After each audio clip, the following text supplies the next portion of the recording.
Pessoal, nessa primeira videoaula eu vou fazer um exercício sobre empuxo, mas eu vou demorar um pouco mais a videoaula porque eu vou revisar a teoria com vocês, tá bom? Então vamos lá. Esse primeiro exercício fala que um cubo de borracha de massa de 100 gramas está flutuando em água, tá? Então o que você tem que entender na revisão da teoria?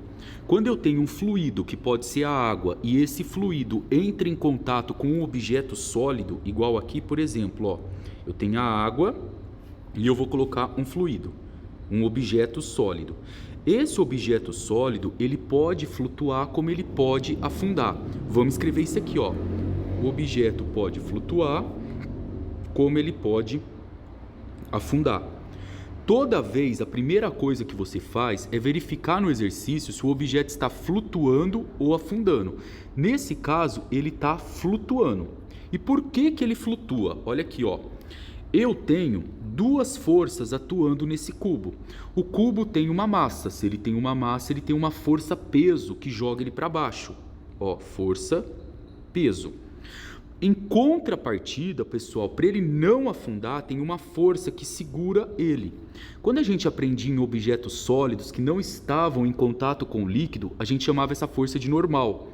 Agora, quando ela estiver em contato com o líquido, a gente vai chamar isso aqui de força de empuxo, tá? Então, tem essas duas forças atuando. Como esse objeto ele não está subindo para cima, tá? Subindo para cima, né?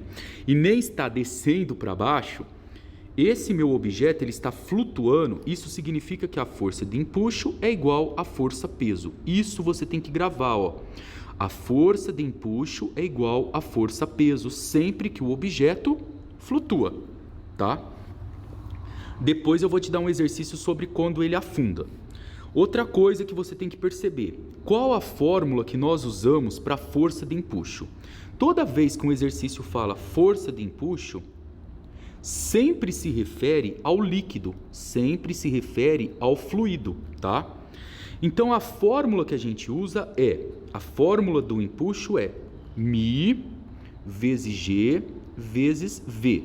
Agora vamos entender, o que é esse μ? Esse μ é a densidade e como eu disse para você, o empuxo sempre se refere ao líquido. Então isso é a densidade do líquido, o G é a gravidade e o V é o volume líquido, tá? É o volume do líquido. Mas o que eu quero que você perceba? Quando esse cubinho aqui, ó, entrou em contato com a água, a parte dele que estava aqui dentro, ó, em contato com a água, esse pedacinho, fez com que essa água deslocasse um pouquinho aqui para cima, ó. Fez com que essa água, deixa eu só ajeitar aqui, pessoal, peraí. Pronto. Fez com que essa água viesse um pouquinho aqui para cima. Essa parte da água que deslocou por conta do contato do objeto sólido com o líquido, essa parte é chamada de empuxo. Esse valor de água aqui. Se eu pegar essa água aqui, colocar em cima de uma balança, verificar quantos quilos ela tem e multiplicar por 10, que é a gravidade, eu tenho o que eu chamo de força de empuxo. Então, repara comigo que esse volume líquido, na verdade, ele se refere a quê? Ao volume submerso, tá? O volume do sólido que está submerso. Porque é o volume do sólido submerso que gera esse aumento nessa quantidade de água. Essa é a fórmula do empuxo. Mas o que o professor acabou de falar para vocês? Ó, que quando eu tenho um objeto que flutua, a força de empuxo é igual à força-peso. Pessoal, vamos abrir essa fórmula. Não é difícil, ó. O empuxo é sempre o líquido, densidade do líquido vezes gravidade vezes o volume que está submerso. A força-peso é sempre em relação ao objeto. O empuxo é em relação ao líquido e a força-peso, o objeto. A força-peso é massa vezes gravidade. Eu vou cortar a gravidade desse lado e desse lado e eu vou ficar com densidade do líquido vezes o volume submerso é igual à massa do objeto, do caso do cubo, certo? Agora vamos lá, vamos brincar aqui. Vou resolver com vocês. A densidade do líquido é água. Eu tenho duas densidades. Eu sei que a densidade da água é 1 grama por centímetro cúbico ou 1 quilo por metro cúbico. Eu vou usar aqui na densidade da água a grama. Vou pôr 1. Por quê? Porque se eu usar grama aqui, eu sou obrigado a usar a grama aqui na massa do cubo, tá? Fica mais fácil. O volume submerso, aqui que é o problema, que eu quero que você preste atenção, ó. O exercício falou que eu tenho 1/3 do volume do cubo em contato com a água. Então, o volume que está submerso é 1/3 do volume total, certo? Tudo isso daqui é igual a massa do cubo, que é 100 gramas. Repara também que eu mantive a massa do cubo em gramas, tá? Que é o valor dessa massa aqui. Só que aí, pessoal, olha a pergunta aqui do exercício. Ele quer que a gente descubra o volume do cubo. Como que eu vou descobrir o volume do cubo? Eu vou pegar isso daqui e vou multiplicar, tá? Eu venho aqui, ó, 1 vezes 1 dá 1, VT sobre 3 é igual a 100.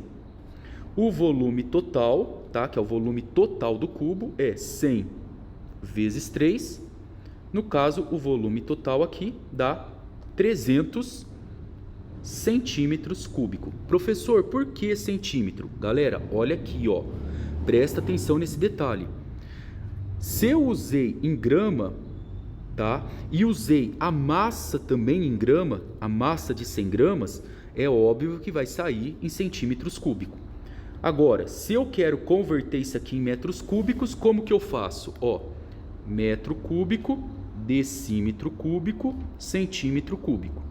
Quem está no centímetro e quer ir para o metro, se desloca 2 casinhas para trás. Então, você vai pegar o 300 e vai multiplicar por 10 elevado a menos 2. Mas repara comigo que isso daqui está elevado, ó, ao cubo. Então, eu vou elevar isso aqui ao cubo. Então, eu faço 300 vezes 10 a menos 6 metro cúbico. Só para ficar um pouco mais fácil de vocês entenderem, olha aqui do lado, ó. O que eu vou fazer na continha? 300 vezes 10 a menos 6. Eu posso escrever o 300 como 3 vezes 10 ao quadrado, vezes 10 a menos 6. Observe comigo que tem aqui 2 potências de mesma base. Eu conservo a base e somo os expoentes. E aí dá a resposta do exercício.